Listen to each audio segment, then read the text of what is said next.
So I was saying that Judith and I began collaborating this idea of writing about post-memory by beginning to initiate a conference, and then COVID struck.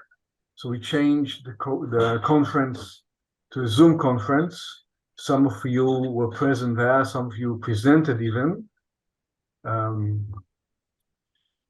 And we discovered there was a great appeal to what we were doing, to the idea of post-memory. People writing about post-memory, thinking about post-memory, second, third, fourth, even fifth generation. So after the conference was over, we began planning this book that includes some of the contributions that were to that conference and to other conferences. And I think it didn't take us too long to collaborate. And as I said at the beginning, it was a great privilege and an honor for me to collaborate with Professor Judy Schwartz, who at that time was co-editing 5 other books. And I'm grateful that she gave me some time to jointly work on this. And that's one of the greatest things that have happened to me, working with you, Judy. Thank you very much for being who you are, being the generous co-editor that you are, the generous person that you are. It's been a great privilege, and I hope this isn't the end of our collaboration, but certainly it's something to be proud of. So after that conference, we invited some of the contributors and others to contribute a chapter to this book, and we engaged in the process of writing and editing and thinking about the overall concept of the book. And I approached Routledge, who's a great publisher, they've published a couple of my other books in the past, and I've had great experience working with them. And the result is here. This is a hardcover version. This is a paperback version. I'm very honored to have these on my desk and on my shelf. And so this afternoon, we'll hear some 3 contributors that actually wrote a chapter, and Professor Eva Fogelman, who's a psychologist and author, writes about memory, post-memory, in the second generation. She resides in New York. So I think I've expanded as much as I could on the introductory level to allow more of you to join in. So thank you again for joining us. Thank you, Judy. And over to you. Okay. I'm not muted. You can hear me? Good. So instead of my giving greetings, actually, I'm going to be reading out greetings from Professor Shmuel Raphael, Dean of the Faculty of Jewish Studies, who unfortunately at the last minute was unable to join us. And therefore he sent me greetings. So you don't have to hear from me twice, because you're going to hear from me at the end. So what I'm reading now is actually from Professor Raphael. But before that, I just want to say that the same enjoyment that Roni had working with me, I had working with him. It was a tremendous honor, privilege, because truthfully, the idea of this conference was his, the idea of post-memory was his, the idea of the book was his. And the best part, besides working with Roni, is that he introduced me to editors at Routledge, because we already have, he said I was working on how many, 6 books then? So now I'm working on 4 books at once, and they're all with Routledge. So thank you for making that introduction there. You see, you never know what's going to come out of something that you start working on. So let me please read out the greetings from the Dean of the Faculty of Jewish Studies, Professor Shmuel Raphael. Good afternoon. I was honored to be invited to this event, marking the launch of the important book that you are presenting today, Psychoanalytic and Cultural Aspects of Trauma and the Holocaust, edited by Roni Elfandari and Judith Theodore Baumel-Schwartz. I really wanted to be with you at this book launch, but circumstances of time and location, plus the fact that I'm preparing for another event taking place this evening, prevented me from being there in person. I am therefore giving my greetings in writing into the faithful hands of my friend, Judith Theodore Baumel-Schwartz. One could say that I was a witness to the creation process of this book. Although I was not involved in the difficult process of its preparation, I genuinely accompanied it to a certain extent. A few years ago, Dr. Roni Elfandari shared his thoughts with me regarding a research project on a collection of letters, photos, and postcards that had belonged to a Cohen family from Salonika. When he told me that he was in possession of a treasure trove from Salonika, I was understandably very curious. Like him, I'm also among those who try to reconstruct Jewish Salonika in our imagination. I felt total solidarity with Roni's strong need to promote this research and helped him as much as I could. Later, he also attended one of my classes, and I remember very well how he spent the entire lesson delving deep into the Salonika Jewish experience and tried to clarify the rationale behind the story of the hidden letters. Not long afterwards, his efforts were published in a book. Now I'd like to tell you about a different study. A few years ago, a student with a background in psychology enrolled in one of my courses, and I became very excited. For many years, I've been claiming that we need to find a research student with a background in psychology who will be interested in delving into the psychological explanation of what attracts a second and third generation Ladino speaker to dig into their family history. I'm referring to my student, Michelle Lisis Topaz, who over the years also became my PhD research student and whose first article is published in this book. She, too, embarked on a journey to discover her family history, and in the interesting article in this book, she reveals the story of the Segura family from Salonika and the family's involvement in the cinema industry.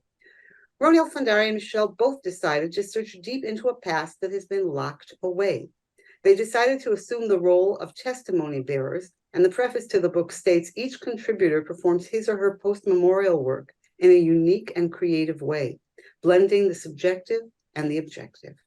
This is an important book that served as a vehicle for the authors on a personal journey, while at the same time conducting research according to all the rules. The book demonstrates that the terms second generation and third generation are becoming flexible.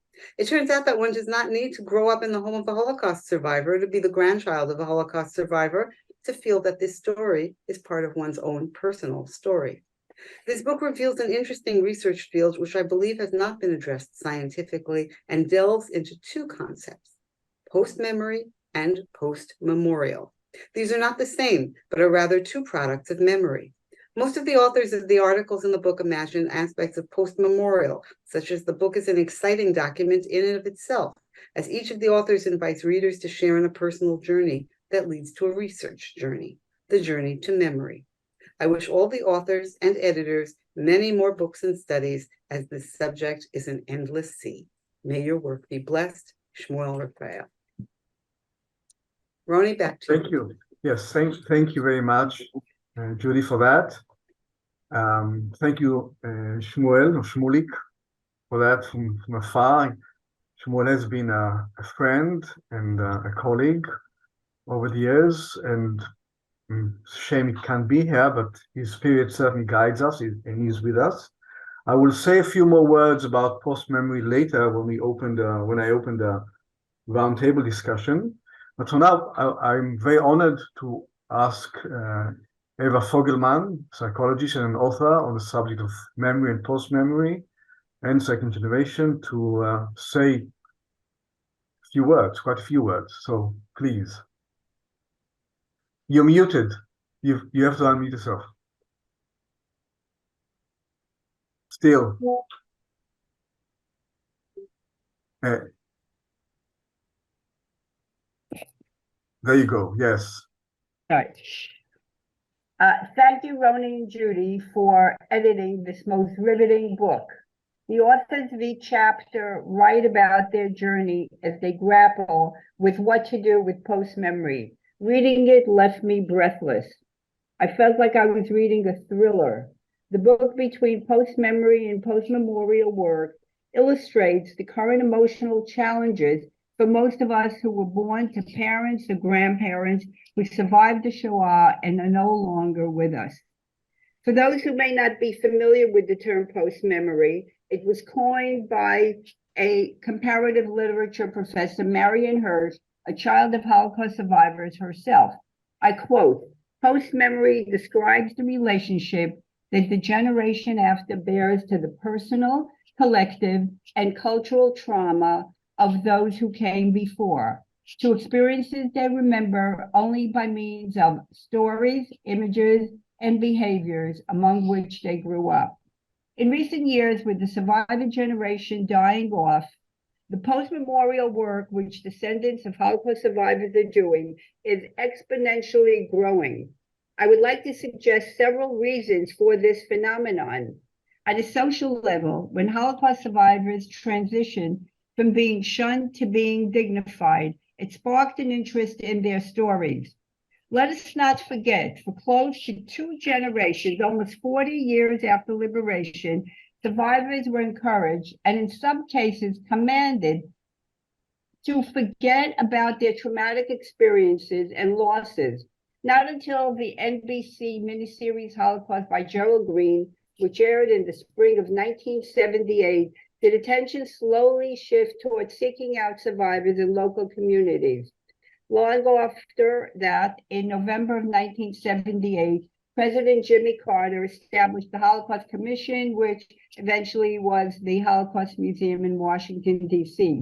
In 1981, at the American Gathering in Washington, D.C., 10,000 survivors and their children gathered.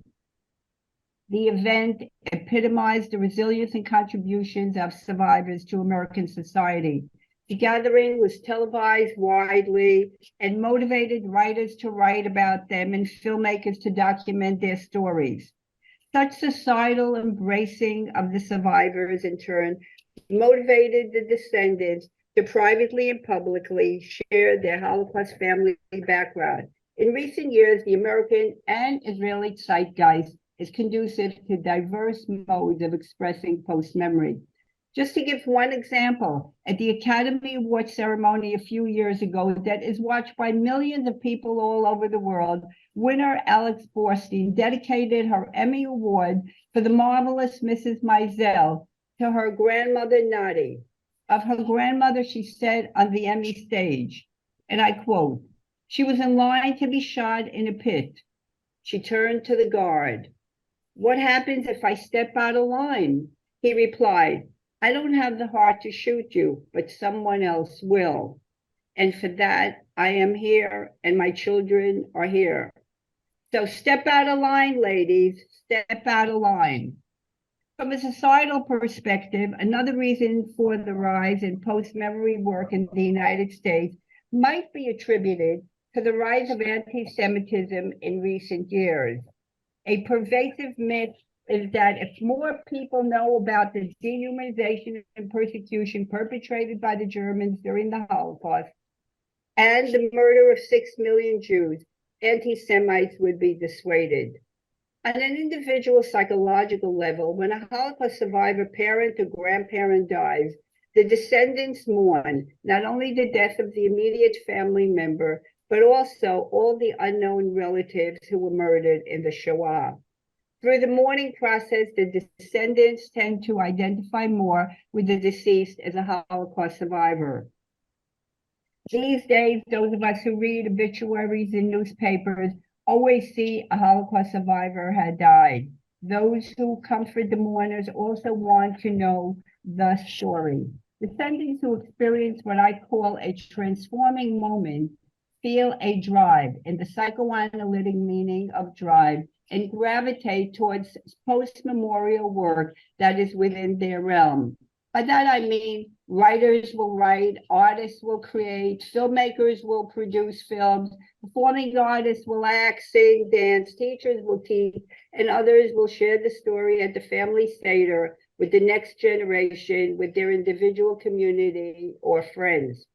For some descendants, their post-memory is very personal and remains so. For others, they sure to share their post-memorial work with audiences. A private post-memory can become a collective post-memory that serves as an educational tool or as a consciousness-raising medium. The creative methods the descendants use to tell the story without the survivors present are often engrossing, from combining visuals to doing one-woman or one-man shows or other theatrical performances.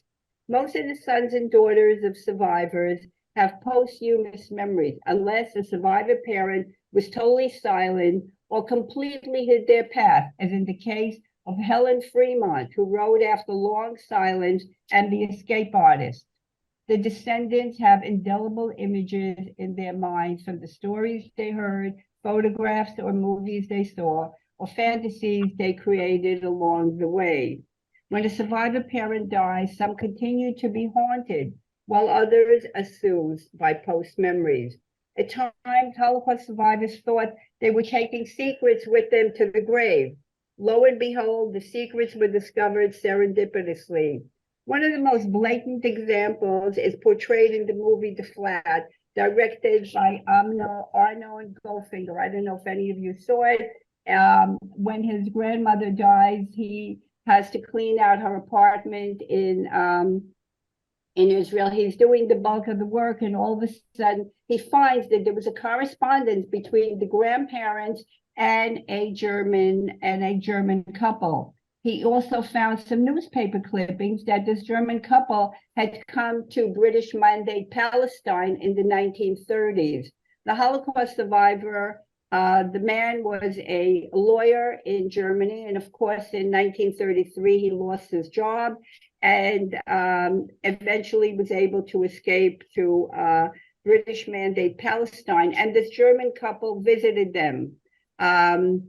Arnold Goldfinger finds the reporter who wrote the story. He then sees that this Jewish couple, his grandparents, had a continuing relationship with the German couple. They went to visit them practically every summer, and it turned out that the German guy was the man. He was an SS man who somehow evaded being prosecuted, and he's the one who put Eichmann in the position of all the work that he did to kill so many millions. A different example of a film is that of Jonathan Safran Foer's Everything is Illuminated, which started out as a novel. He fabricated his family history when his search for mysteries about the ancestors' survival and death are unsolved during the journey that he takes to shtetl in the Ukraine. The New York Times became a New York Times bestseller and continued to conflate fact with fiction when it became a feature film. His mother was beginning to get all kinds of phone calls from people from that shtetl complaining that her son portrayed the hometown in a way that really was not true. Simultaneously, they also gave her bits and pieces of information which became very useful in her ability to begin to piece her father's life under the German occupation. And for this became a transforming moment for her, and she decided to do her own research to uncover the shtetl where her father was during the war, to look for the woman who hid him, and to search for details about his previous wife and daughter. And today, the daughter's name that was murdered during the Holocaust is being carried by her grandmother. I want you to know we are still here. A post-Holocaust memoir includes the story and also 4 generations of her family. Psychologist Dina Vardy is known for having discovered that in every Holocaust survivor family, there's one child who's a memorial candle who keeps the post-memory alive. Helen Epstein is one such daughter. The author of Children of the Holocaust, Conversations with Sons and Daughters of Survivors. Journalist Helen Epstein began her research in the 1960s as a student in Jerusalem. In 1989, after her mother died unexpectedly of a stroke, the Velvet Revolution opened up previously inaccessible archives in Czechoslovakia. With the help of local historians, Epstein became the first member of the second generation to publish a 3-generation family memoir that bridges the Holocaust going back to the mid-19th century. The results of Epstein's work is a history of Central European Jewish women from 1848 to 1948. Epstein's social history of Jewish women in Central Europe is treasured by Czech as well as Jewish readers and has been widely translated. In 2020, Helen edited and annotated her mother's war memoir, written in 1972, and in those days she could not get it published. She also curated a photographic exhibition about her Olympic athlete father, based on interviews in 1974, shortly before his death, now being shown at the American Embassy in Prague. Her post-memory research resulted in an essay, A Jewish Athlete Swimming Against Stereotype. Unlike Helen Epstein, who talked to her parents about their experience, Aviva Tempner, an acclaimed documentary filmmaker who tells the stories of unknown Jewish heroes, refrained from discussing the Holocaust with her mother. Her mother also said she didn't want her and her son to know very much. She did know that her mother was Polish and that her grandparents and aunt were killed in Auschwitz while her uncle survived. Tempner's father was an American correspondent in the United States Army, stationed in Berlin after the liberation. He often spoke about his wife and how she managed to survive as a Polish Catholic during the war.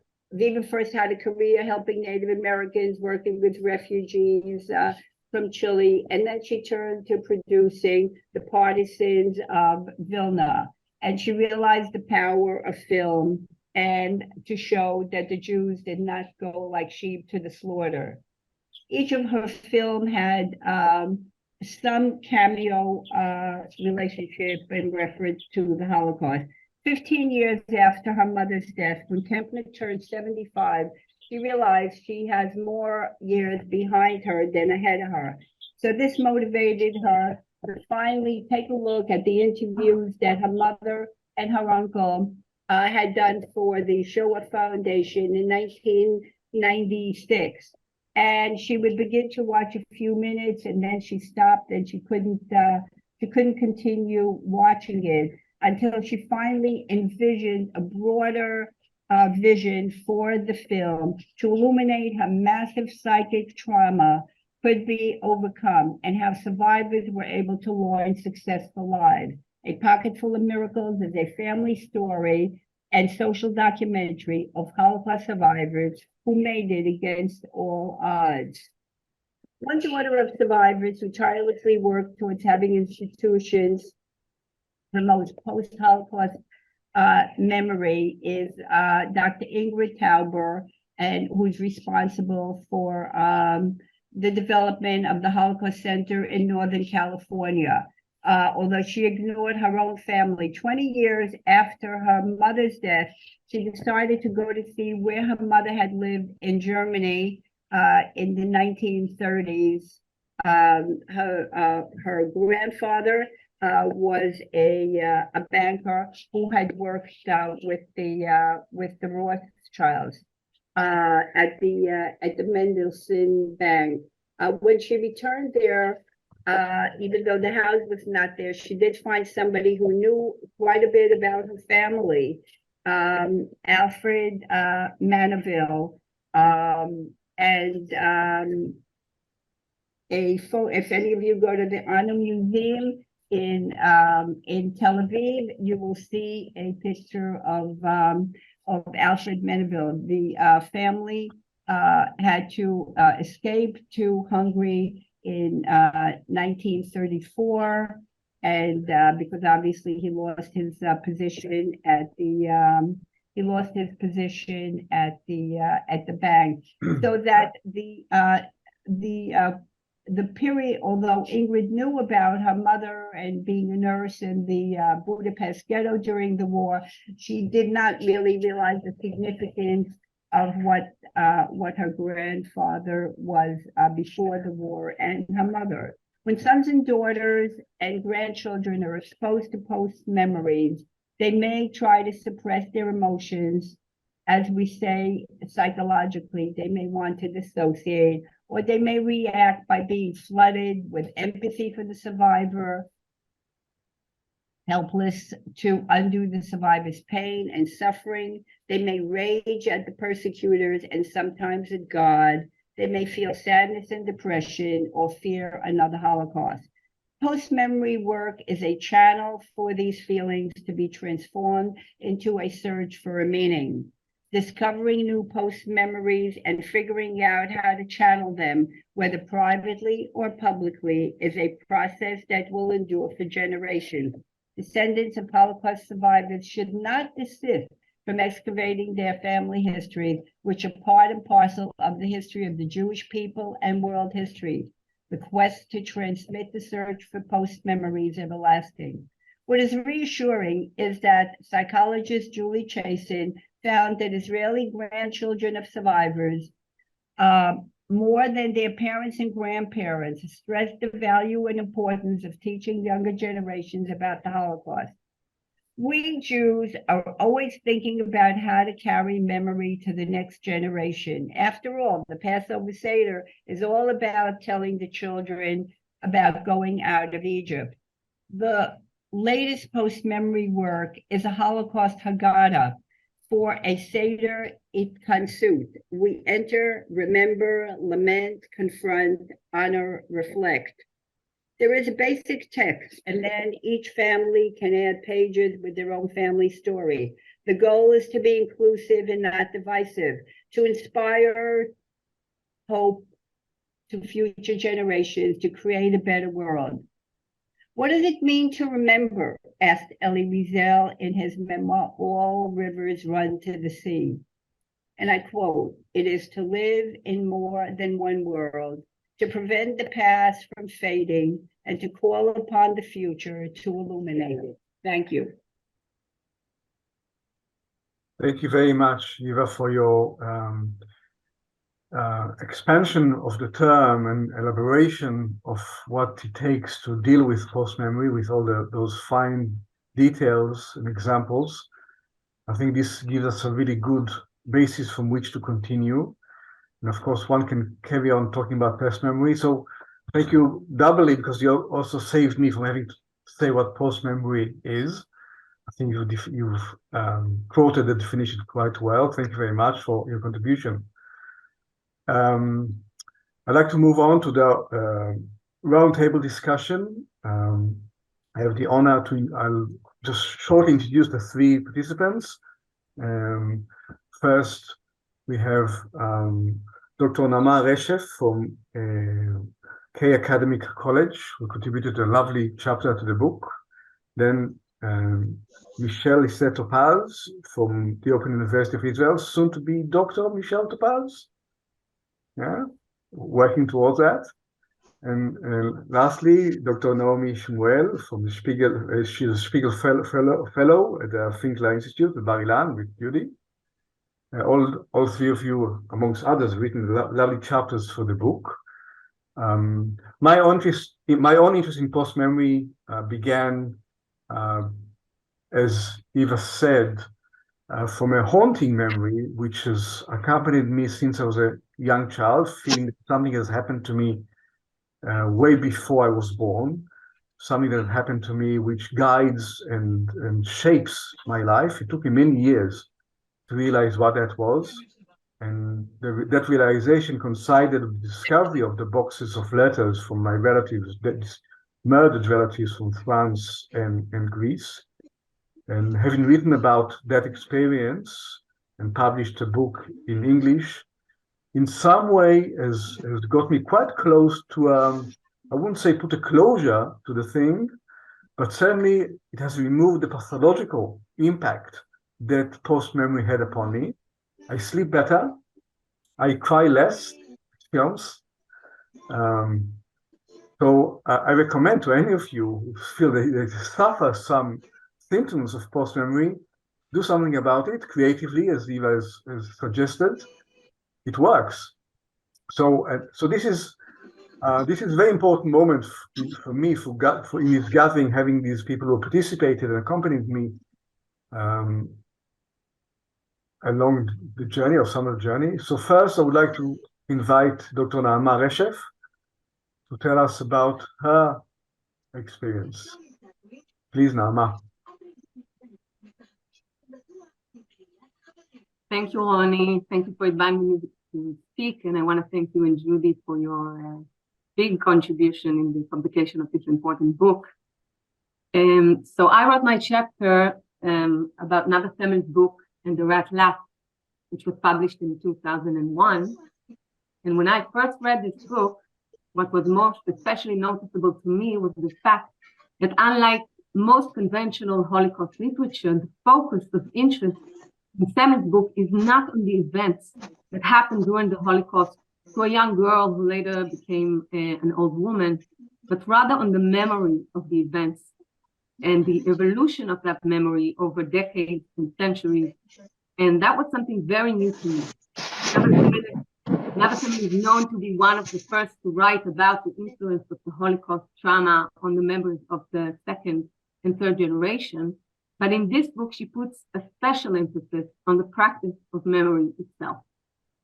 Semel is actually trying to save the traumatic memory, to make sure it will not fade away through time. I think the main argument of Semel in this book is that the narrative memory, the factual integrity and coherent memory, does not have the power to carry the burden of remembrance. And many times it becomes silent memory, a memory that simply cannot be said in words and therefore cannot last and be passed on. Indeed, the old woman in Semel's book tries to tell her granddaughter of her experiences during the Holocaust as a young girl handed over by her parents to a pair of peasants who hid her in a pit in the ground where their son abused her. But various reasons prevent her from laying her memory bare in the form of a coherent narrative. The fear of reliving the past and the feeling of terror and pain that accompany the story, the fear of being criticized by those around her, and the fear of the toxic story's impact on her close family. There is also the old woman's concern that the listeners, and indeed even she herself, would distort and misinterpret the original trauma. But above all, the old woman finds it impossible to condense the original traumatic experience that transcends the bonds of imagination and understanding into a template of words, the recognized language and accepted representation. The traumatic story is then encoded beneath the threshold of consciousness in a psychological script that suppresses the story, but we simultaneously preserve it with its vitality and its emotional power that consumes the self from within. Semel writes, the deeper she dug the story's grave, the wilder the story grew and took root. While she deluded herself that she managed to mutilate its limbs and destroy it, now it's her turn to beg the memory to set her free. However, in this book, Semel presents an alternative to the narrative memory, one that will enable to pass on the memory to future generations, that will become post-memory and will make possible, and will make post-memorial work possible. The emotional memory, a memory, as Semel describes, which is beyond the facts and events themselves. The emotional memory preserves an emotional extract of the original trauma. It is an emotional, sensual sediment that contains and passes on subconsciously the core of the original trauma. In the book, 3 different women at 3 different points in time feel the darkness that surrendered and seeped into the little girl curled up in the pit. They feel it themselves, even 200 years after the traumatic events took place. These women are the memory carriers. They are part of the relay race of remembrance, all without the lucid, factual, narrative, traumatic story being told even once to one of those who carry it. Still, their uncanny feeling is similar. The darkness is foreign, frightening, discomforting, and yet, at the same time, familiar and intimate. It was my own darkness, says one of the women. It isn't mine, and suddenly it is, says another. So how do they remember? Semel signals the aesthetic fictional realm and the poetic language as the ones enabling the transfer of the emotional memory. When the silent memory is processed into a fictional story, poem, or other fictional work, it can succeed in making its presence felt as an emotional memory, in raising a voice. Art, says Semel in one of her interviews, is the arena of exactly the same things to which we cannot import physicalness, actuality, fear, horror, hunger. Hunger is a feeling. In the arena of art and an individual's destiny, even if fabricated, I can allow him to undergo these experiences and through them to believe that a future reader, that it will happen to him. This memory will be generated within him. Indeed, in Semmel's book, we find the young girl's traumatic memory embodied in various artistic forms, a tale, a poem, a myth, which contains the emotional essence that passes on to the recipient. How does it happen?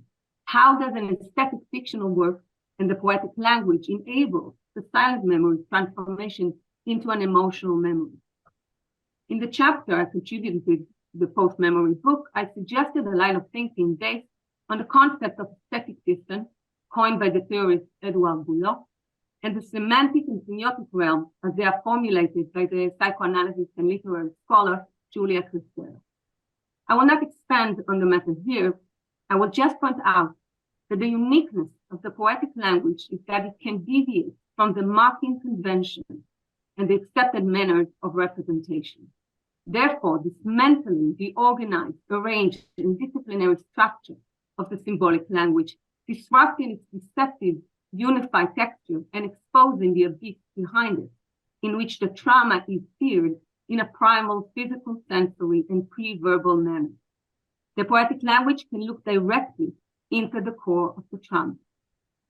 In Semmel's book, the post-memory experienced by one of the memory carriers motivates her to action and leads her to the uncover of a diary written during the war by the priest who saved the little girl from the horror of the pit.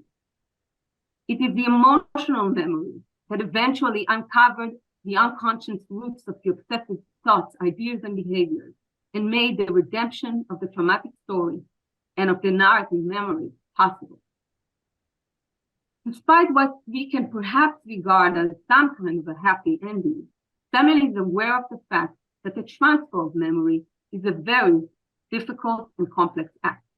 She points out to the vulnerability of this memory and anticipated dangers lurking memory in what she calls elsewhere the tunnels of time, and especially in digital spaces where the accessibility and availability, the rapid replication, the widespread distribution, commercialization, and interactivity may lead to the memory's evolution and transfiguration up to its utter distortion, to a point where the victim becomes the enemy and the enemy becomes the victim. That is why, she says, only the emotional memory, that intense, condensed, uncanny, gripping, inescapable feeling can withstand the ravages of time and technology and become intergenerational post-memory. Thank you. Thank you very much, Naama. That last sentence should be repeated many times. I think you touch at the core of what it means, that emotional intensity that permeates through our existence, which is so hard to capture through words or images, but we have nothing else but words and images to try to capture these sensations and not just relive them again, but to try to resolve them into something that causes happiness and continuous creativity rather than pain and suffering. So thank you for that, Naama. I'd like to introduce Michelle Issette-Topaz, who will talk about her chapter in the book. Michelle and I share a secret. We got to know one another. Michelle read my book about the Saloniki letters, and in them she found a relative, one could say. Yeah, that's right. I don't know if you were going to talk about that, but yeah, you were. So I'm not going to say more than that. So please, Michelle. That's okay. That's okay. A little bit of the cat out of the bag is all right. Okay. Coming attractions. For the people who speak Hebrew, Bekarovim. When Roni graciously invited me to present remarks for the book launch, those were the two words that went through my mind. Coming attractions. As far as I'm concerned, we chose to convene here this afternoon, not for the feature film, but for the coming attractions. You know, those few moments when the producers try to entice you, the audience, into finding interest into something new, something upcoming, without giving away too much of the plot. People born after me might call this no spoilers, but me, as a child of the 1970s, I still hear reverberating in my mind the iconic voiceovers of Don LaFontaine, who was for so many years the voice of Hollywood movie trailers. And none of this is by chance. I entitled my chapter, If It's Me Reading the Signs, Carl Jung's Synchronicity and the A-Causal in Holocaust Postmemory at the Movies. And motion pictures run through my chapter, be it in the way that I reimagine events that affected my family, or in the video testimony of my grandfather, and in more ways, as we will see. So yes, I was a child of the 1970s, and as the eldest grandchildren born to the first child of my grandparents, Sarah Sion and Salvatore Segura, I suppose you might want to see some things. If I'm talking about motion pictures, maybe you should see some pictures. These are my grandparents, Sarah Sion and Salvatore Segura. My mother, Rachel, here in this picture in 1947, actually 1950, she was born in 1947 in Salonika, here in a rare picture before they left to the United States. So my family, like Roni's family, is from Salonika, Greece. And after my grandparents survived the war, each with their own story of luck and providence, mixed with a healthy measure of foresight and gumption, I came along 23 years later in Los Angeles, just a stone's throw from Hollywood, a world away, ostensibly. But in practical terms, I was born just a generation or so after the end of the Holocaust. And although I am officially what's termed third generation, I recall growing up exposed directly to their foreignness and to the cultural differences between the Sephardic side of my family and the Ashkenazi side of my family. And I was exposed to their unique language, Ladino. And occasionally I gleaned aspects of their stories from the old country. And these stories nestled into my consciousness, burrowing their way into my soul, the definition of post-memory. So what can I tell you today here to interest you in our project, in our book, and in the very personal chapter that I was blessed to contribute to this important volume without giving too much away? It occurred to me that perhaps I can tell you the backstory, which will give you the same feeling that you will get from my chapter. It isn't written in my chapter, but it is the events that led me to be able to meet Roni, as he alluded to. Before that, and this is part of it, I should acknowledge the fact that at least virtually, I have relatives in the audience out there in Zoom land, some from the United States and Los Angeles, and I have known them for decades, but others from Israel and Brazil and Australia, those whose existence I have only been aware of for the past 5 years. Because you see, my family, like the families of many Holocaust survivors, were either decimated or at best separated violently and scattered to the four corners of the earth. And only by the grace of fate, or maybe we can call it kismet, able to find and piece together some of the broken remains.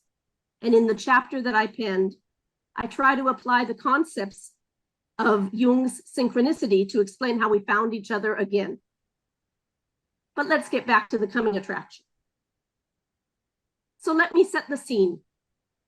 When I was a young girl, the eldest of 9 grandchildren, anytime I would come across any book having to do with World War II or the Holocaust, I would flip to the back of that usually heavy book with my very small hands, looking for the index. And I would go directly to the S's, searching for the names of my grandparents. My passion for books and libraries was encouraged by my mother, who took me often to both. And I was indirectly encouraged by my grandfather, Salvatore, who was never seen without something to read in the many languages in which he was fluent. As I got a bit older, I understood that there was no chance of finding their names in such wide volumes on World War II and the Holocaust, and so I limited my drive and my obsession to the few volumes I could find that dealt with Greece, or Greece and the Holocaust, or if I was lucky, Salonika, but still nothing. And it made me doubt just a little if they were ever really there, but it also made me feel a little bit safer, because maybe it was just a story, and maybe nothing horrible really happened to them. I also looked for other people with their surnames, those I knew I could never meet, those who they missed.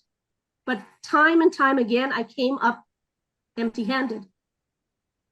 And lastly, I would look at the globe in my bedroom, and I would search through atlases, trying to figure out why their city, if it showed up at all on maps, was sometimes spelled differently, not with an S, the way they said it, but with a TH, Thessalonica.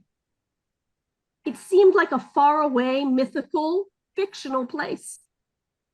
But here's the compelling part. In the past few years, I have compared notes with my sister and my cousins, and yes, some of those newly discovered distant cousins. And it turns out that in their lives, in their libraries, and in the bookstores in which they had access on their continents, they did exactly the same as children. And until recently, we haven't mentioned it to one another. As a matter of fact, I believe that this may be the kind of thing that second and third generation Holocaust survivors may have in common.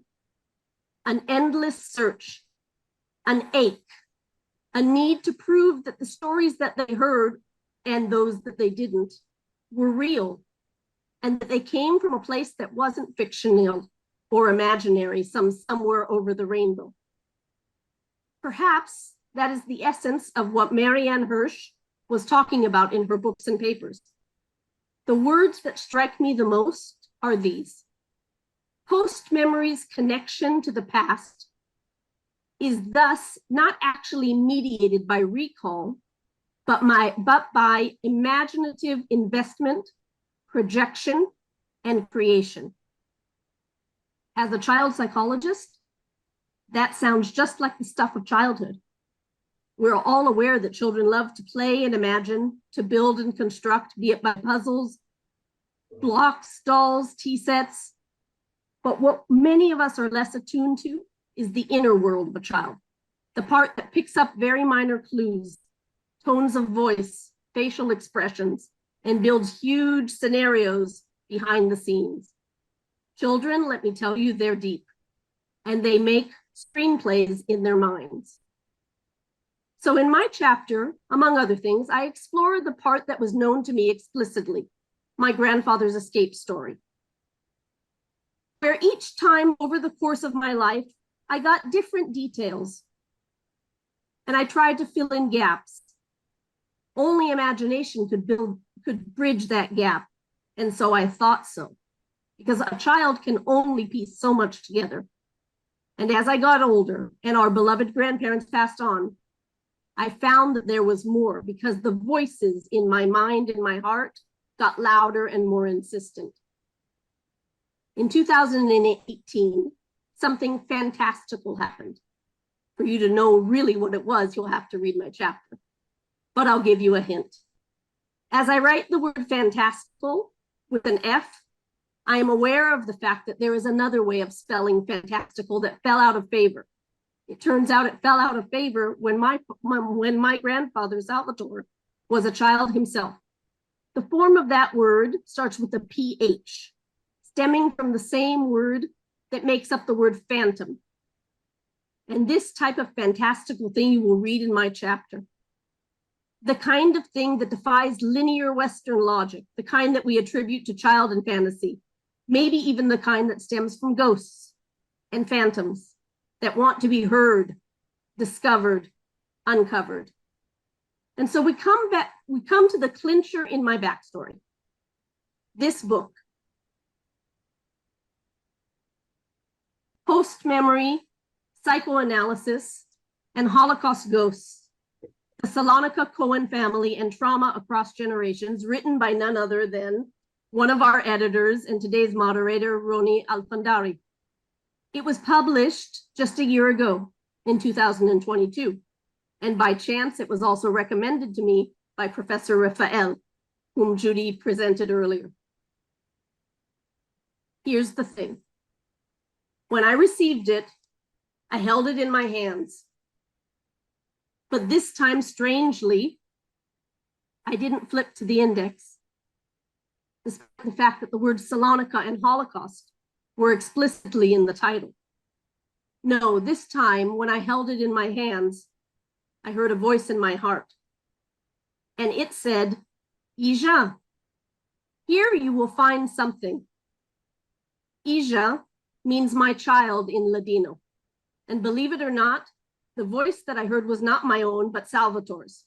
In the same intonation and diction I heard from him time and time again as a child when he wanted to tell me something important. And so I managed somehow this time to read patiently and methodically with wide-eyed interest. Roni's tale of discovery and roots. There was no need to resist an urge to flip to the index. That familiar urge was strangely absent this time while I read with the calm of someone certain of her feet on an unknown path. And sure enough, what I found was evidence of the Segura's family's existence and their livelihood in the cinema business in Salonika in the mid-1920s. Correspondence between Benico and Leon Segura, my grandfather's cousins, and Roni's relatives, friends. Roni's relative had emigrated from Salonika to Marseille by that time. When I saw the name on the page, I was breathless, as if I had just run without stopping.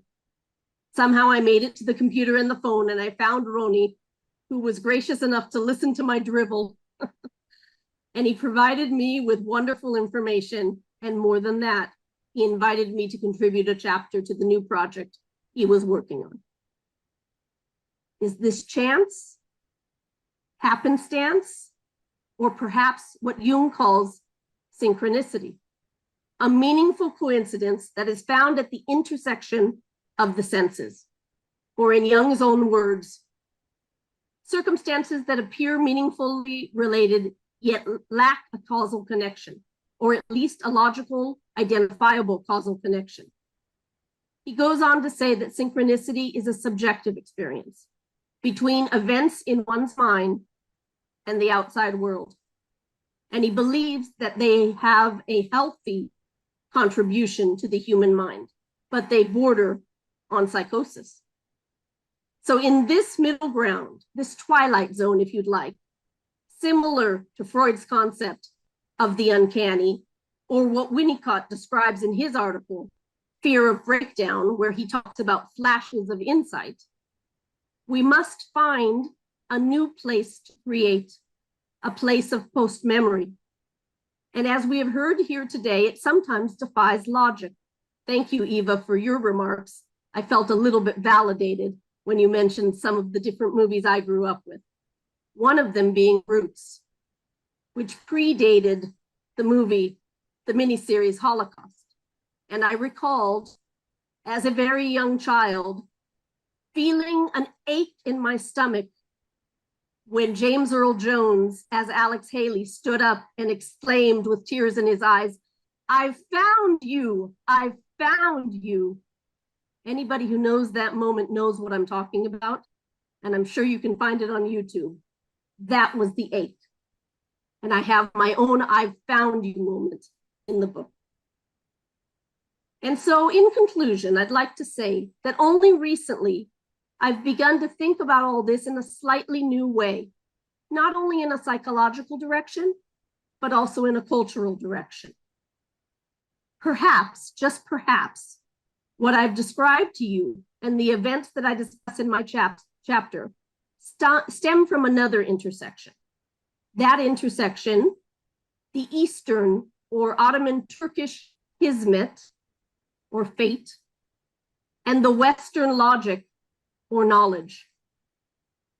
As I have learned from lectures at the Salti Institute for Ladino Studies at Bar Ilan University, These concepts were debated back in my great-grandparents' time in a book called La Huerta de Oro, The Golden Garden. Because in this book, the author tries to make the argument that we should favor Western knowledge and not attribute things in life to good or bad fortune, to chance. Here's what I know. I know that what I suckled from my grandparents, who were born just a generation after that discussion, who came from the East, but raised children in the West, found their own ways to live with one foot in each world. And they must have had moments when they experienced some mix of kismet and logic. Perhaps that's what saved them. As I retell the story of my grandfather's survival story, I'm aware of the fact that he found himself on a crossroads, literally. Maybe in the movies, it would have been a yellow brick road, and it would have been romantic. In his life, it was dramatic. But when he found himself at this juncture, he made a decision to take his fate into his own hands, and he lived for the rest of his life with the repercussions. On the other hand, he always made it clear to me that life is bigger than us, or as he would say it, Ija, we don't make the choices, not all of them anyway. He found a way to find a balance in his life, and that balance continues to play a powerful part in the creation of my own life, which I owe to him. The only way I can repay him in some small fashion, and the sacrifices that they made, the gifts that they gave me and my cousins, is to take comfort in the fact that there will be, from now on, at least 2 books in libraries and bookstores that have their names in them, to prove that they were really there. It happened, and it wasn't imaginary. Thank you for your time and listening to me. Thank you very, very much, Michelle. This was very moving. I'm speechless, but there'll be time after we continue the roundtable for questions and remarks from each of the participants.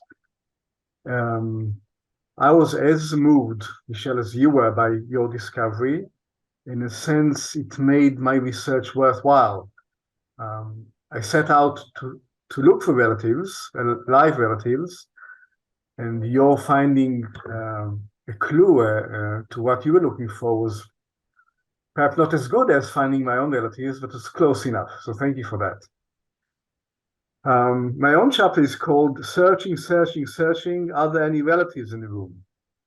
Well, there aren't any relatives in this room, but there are other contributors to the book, which I'd like to mention at this point. One is Maya Shoham. I saw her name. Bella Sagi, I'm not sure she's here, but I think she was briefly.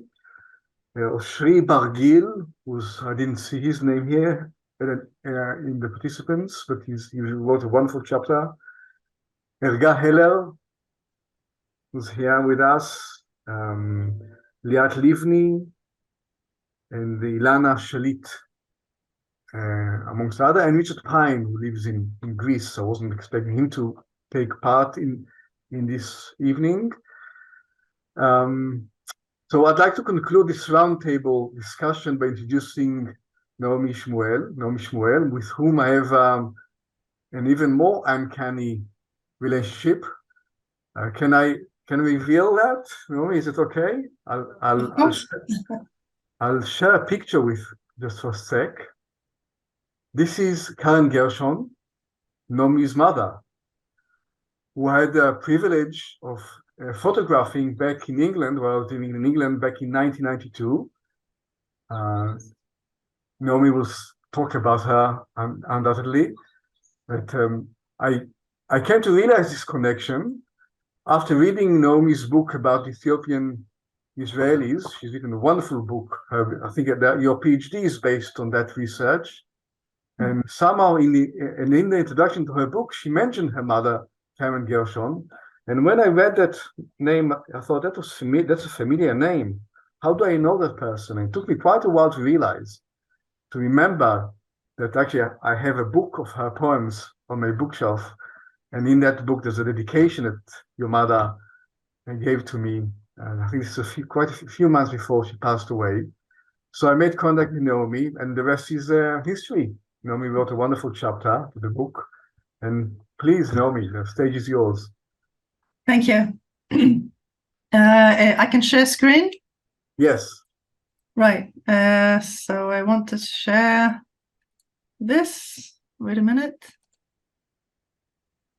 This. Okay. Yeah, so my chapter is about my mother's story, and really it has three major themes, which are the issue of intergenerational transferal, the issue of post-memory, and the idea of writing as self-therapy. So I'm going to talk a little bit about these three themes, but before I do that, I'll just introduce my mother a little bit. And what you can see on the screen at the moment are several of the books that she wrote. She published 6 books of poetry, 3 autobiographies, and 3 novels. There was a film made about her for British television, and a play that was made a few years ago, which I actually managed to bring to Jerusalem. And she tells the story of the Kindertransport. She came to England as a girl of 15, never to see her parents again. She was born in Germany, I should have said. And basically her whole life, she was a child survivor. Which is a term that was not used at the time or not recognized at the time. And it's only recently reading the book by Rebecca Clifford called Survivors that sort of brought it home to me, the significance of the fact that she was a child survivor, and yet there was no legitimacy around her for the things that she experienced, and her personal very, very, very tragic story, which she carried with her all her life. I think I've wrote somewhere that both her books and her children are testament to that, and maybe I'll explain that a little bit. So I'll start with the whole issue of intergenerational transferal. On the left-hand side, you can see my mother's first book, and possibly the most famous book, which is We Came as Children, in which she collected the stories of the children who came in the Kindertransport. There were in all 10,000 children who came to England, mostly from Germany, but also some from Czechoslovakia and other places, but mostly from Germany. And she collected the stories of almost 300 children who contributed to this book, which is written very much like a joint. What in effect made her sort of the voice of a whole generation. In fact, the last time she was in Israel, which was in 1989, I arranged for her several readings in Hillel House in Jerusalem, and also in the Bet HaSofer in Tel Aviv. I went to her readings, and they were very full of huge audience came to listen to her. And several people in each occasion got up and thanked her for being the voice of a whole generation. The interesting thing is that she wrote extensively about her experiences, about what happened to her parents, about being Jewish. But the things that she wrote about, she didn't pass on to her children verbally. In other words, we did not grow up knowing these stories. We did not grow up hearing her talk about them. Although there was always this presence. I call them the title of my chapter is the presence of absence, because there was this absence which was there. There were these people who were there. So I want to read one of my mother's poems, which I think illustrates why it was so difficult for her to pass on to her children not only her story but her Jewishness. So I'm going to read it. It's called My Mother. They were not fit to live who died. My mother was not fit to live. I think of her as one released from age and illness by her death, as one whom pity would not save. I see the skeleton beneath the appalling tortured Jew, and not the woman whom I knew. As I am now, my mother was when she was summoned to be killed. I cannot mourn her as her child. I have disowned her for life's sake. Her hands, once hesitant and white, have touched me with the Jewish plague. She is my enemy because I am burdened with her fate. And I think it was this not wanting to touch us with the Jewish plague, not wanting to burden us with her parents' fate, that prevented her from talking about it. On the right-hand side of this picture, obviously in the middle, you can see that my mother, when she was 15 years old, which is when she was effectively orphaned and sent to England by herself, with her sister, who, but very soon afterwards, she was separated from her sister. So on the right-hand side, you can see my book, Fragments, which also is in Hebrew. And on the cover, you can see on the left-hand side in the corner, you can see this is, I don't know if you can see that I'm marking it. This is my mother looking towards the camera, and her sister. Her sister was a year older than her. But I think this really relates to some of what other people have already said before me. Why did I call the book Fragments? Because this is what I felt that I and my siblings received, where most people growing up maybe have some sort of identity passed on to them, have some sort of connection with roots, have extended family, grow up with the feeling that you know who you are, whereas we had none of that, none of those things. And what I feel that we received were sort of fragments, and because this was all that was left. And I feel that it's taken me a lifetime to piece together all these fragments and to understand the whole story.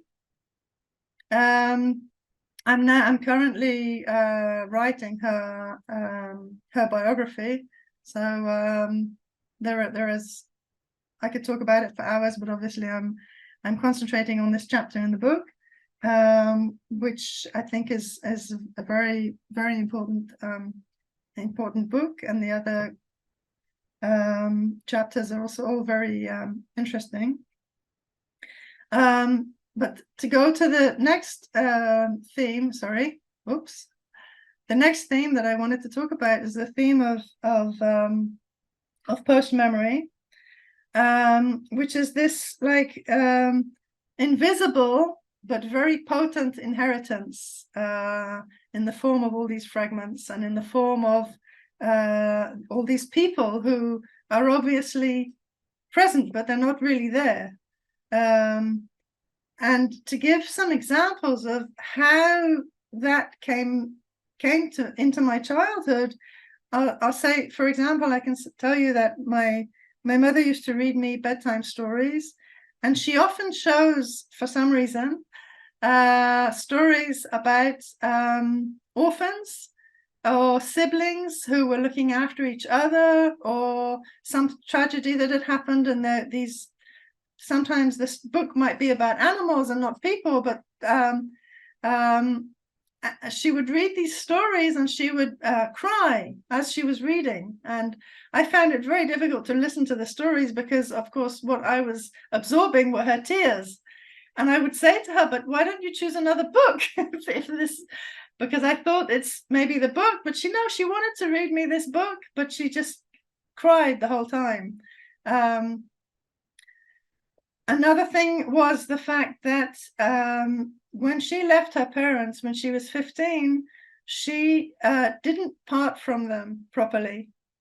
And then a few months after she arrived in England, her sister was sent to what was then British Mandate Palestine, and she didn't part from her either because she couldn't. It was just too difficult. And this is something that became very ingrained in her. She couldn't deal with partings. And as a child, this was also something which was very mysterious, that every time we had to part, and there were a lot of partings because we came to Israel, we went back from Israel to England. There were a lot of partings in the family, and she could never cope with this. It was even a small parting, like one of the children going on a school trip. It was a really big issue that she found it very difficult to cope with. So these are all examples of how the post-memory works, I think, how it's embedded without words. The third theme that I wanted to talk about, obviously, sorry, I didn't say it, but it's just kind of obvious that this was my mother's family, the parents, the 3 little girls. The third thing that I wanted to talk about is the whole idea of writing as sort of self-therapy. Now, for me today, thinking about what my mother went through and how terribly, terribly hard it was for her as a child, as a teenager, being alone in England and all sorts of things that happened, it's very difficult to understand how nobody ever suggested to her any kind of help, any kind of psychological help. It seems to me, I have this idea that if you're struggling, then you get help. But I think that what kept her going all through her life was the fact that she could write about it. And I think this being able to write about it, it was a lifeline in several respects. In one respect, it gave her agency. It gave her control. When she was sitting with her pen and her notebook, she was in full control, and she could create a whole other world to escape into. She could also recreate the family that she'd lost when she wrote about them. There they were, because she was writing about them. So she had to write about them. All her life she was writing about them. Even when she wrote fictional stories, they were there. She kept them alive by writing about them. So the pictures that I put here are to some extent to illustrate the sort of parallels that I feel between my mother's life and my life, which, as I write in my chapter, sent me to go and look for therapy, because it was just too mind-boggling to realize. So you can see on the left at the top is my mother and her sister. My mother lived most of her life in England, a few years in Israel. Her sister lived most of her life in Italy, also a few years in Israel, but not the same years that my mother was here. So most of their lives, they were the sole survivors from their family, and they were hardly able to meet. I also discovered a box of letters, and in the letters that my mother wrote to her sister are really heartbreaking in this tremendous longing to meet her sister, and they're too far apart, and each one with small children, and it's not possible for them to meet for so many years. Underneath that, you see the picture of me and my sister. On the right, you can see all of my family, and the reason why we all look terribly sad here is because this is actually a picture from my mother's funeral. My mother used to say that could never get all her children together, except that at her funeral that would happen, that all her children would get together. It's a long story, but one of the things that we lacked in our family, I think, is the glue that sticks families together. And I don't think this is by chance. I think this is also part of the after effects of the Holocaust and of my mother's experience. And above that, you can see the picture of the three sisters who were very, very connected their whole lives. So this is another sort of very eerie analogy or parallel between my mother's life and my own life, that I think the closest person to me in the world, aside from my own children, is my sister, and we live in different countries. I live here in Israel, and she lives in England.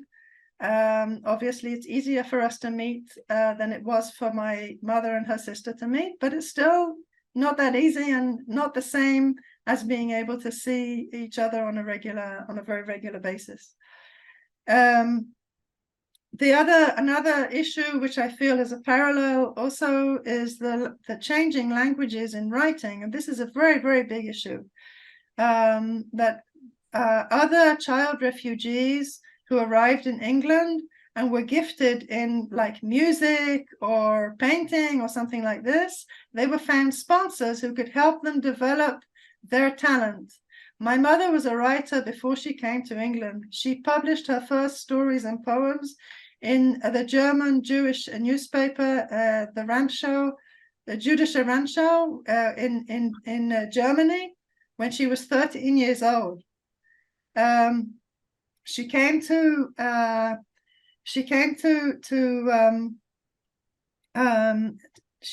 England with that's all she brought with her, was this talent that she had to write.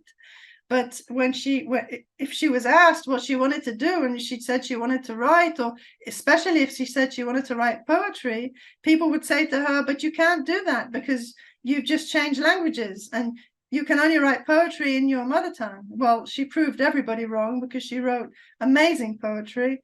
But it was always a really constant struggle, which she had to do alone, because nobody was helping her on this. In fact, people were discouraging her, but she nevertheless, she wrote all these books, and that are even used still today, both in Germany, England, and America, to teach about the Holocaust. So I think I've probably talked enough, and that was my story. Thank you. Thank you very, very much, Naomi. It's really moving to hear your story again and your mother's. We're running a little bit late. So now there's time for some questions, maybe a couple of questions that might come from the audience.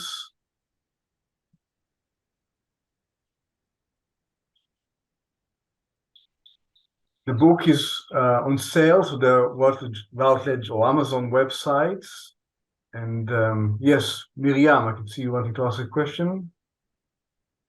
Not a question. I just wanted to thank Eva for inviting me. I'm very moved and very impressed, and I can't wait to read the book. I'm a practitioner in Zurich, but I'm happy. I'm in New York right now. Even I'm going to get in touch with you. Okay, good. thank you all Looking very forward much. to seeing Very, you. very Great. what I've heard. Thank you. Okay, so I'll take this opportunity to again thank the three participants, the three contributors to the panel, Naama, Naomi, and Michelle. And to conclude the evening, I invite my friend and colleague Judy to say some words. Okay, thank you very much, Roni. It has been an absolutely fascinating. In Israel, it's late afternoon for those of you who are on the East Coast, early morning. But it has been a very fascinating experience listening to everyone here, to our contributors, and Eva, who put everything into focus. And as I don't have any students here now, because if I did, they would already be itching and knowing that I'm about to destroy everything, because my hobby is to slaughter sacred cows. So I'm about to do that. Let me tell you what happens with post-memory and post-memorial work. I'm a second generation. My father was an Auschwitz survivor. On the other side, actually, I'm like a fourth generation because my great-grandparents were in Transnistria and they died there. However you want to put it, I've had Shoah put through my veins with absolute impunity since I was a kid. And I got to Holocaust studies, which is my specialty in a roundabout way. It doesn't make a difference, but I have devoted the last too many decades to working on this subject. And only when I started working with Roni did I realize that this is my post-memorial work. And actually it comes from the fact that I got to Holocaust studies because I finished a BA in history and political science. I went out, I was working at something else, earning a tremendous amount of money. And then I had a dream. And the dream was that I was at Auschwitz and my grandmother got off the train and I wanted to run after her. And she said, no, you have a job. You have to stay here and you have to make sure they don't forget us. And that's how I got to this whole business. Okay, that's only important for the story. So I have spent my life writing about the Holocaust. And in the past, almost 10 years, I've also been writing about the Holocaust through the stories of my family.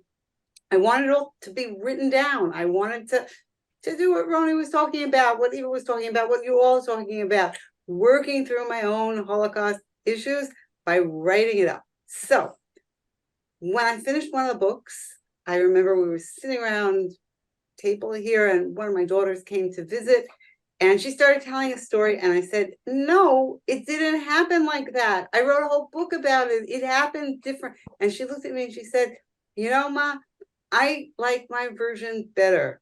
And when I have a family, that's the version that I'm going to tell them because I really like it better. And that hit me like a ton of bricks because I realized that, wow, okay, what that means is that all this post-memorial work that I'm doing so that the next generation will have the real story doesn't make one, I don't want to say the word, D-A-M-N, bit of difference. Because at the end, my daughter comes to me and she says, but I like my version better. And that's the one that I'm going to tell. And you know what? That's exactly what's going to happen.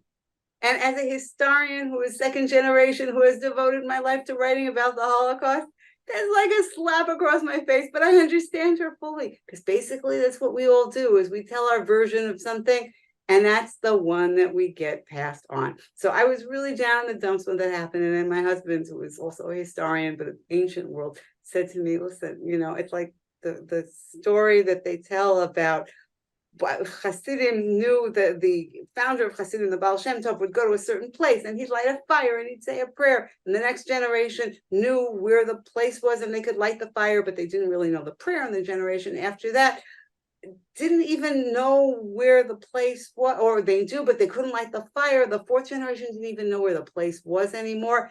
And now we just tell the story about it. And who knows if the story was correct or not, but you know what it means? It means that they haven't forgotten because they're still talking about it. So whatever story comes out of all of our post-memorial work, as long as it has the basis, you know, Jews were killed, others killed them, and thank God some of us survived so that we could tell the story. That's about all we're going to get. And we better realize that we're doing our post-memorial work for us and not for anybody else, because you're going to be really disappointed one day if you're thinking that you're doing it for your children and your grandchildren. Who knows? Maybe when I'm not here, all of a sudden they'll tell the right story, but I won't be around to hear. Or maybe I will, and my spirit will be around and hearing it. That already takes us to the transcendental. I'm not going into that. Thank you all very much for being part of our post-memory and post-memorial work, of which actually this book launching is another step in our post-memorial work, and everything that we do is, and every breath that we breathe is. And thank you all for being here. And I wish you all a good day, a healthy week ahead, and keep doing good things. Thank you, Roni. Thank you, all of you, for participating, for making this what it is. Thank you. Thank you, Judy. Thank you, everybody. And keep well. And bye-bye. I'm now ending the session. Thank you very much. It was a great session, a great meeting, and a great book. I'm looking forward to reading the book. Thank you, Judy, and thank you, Roni.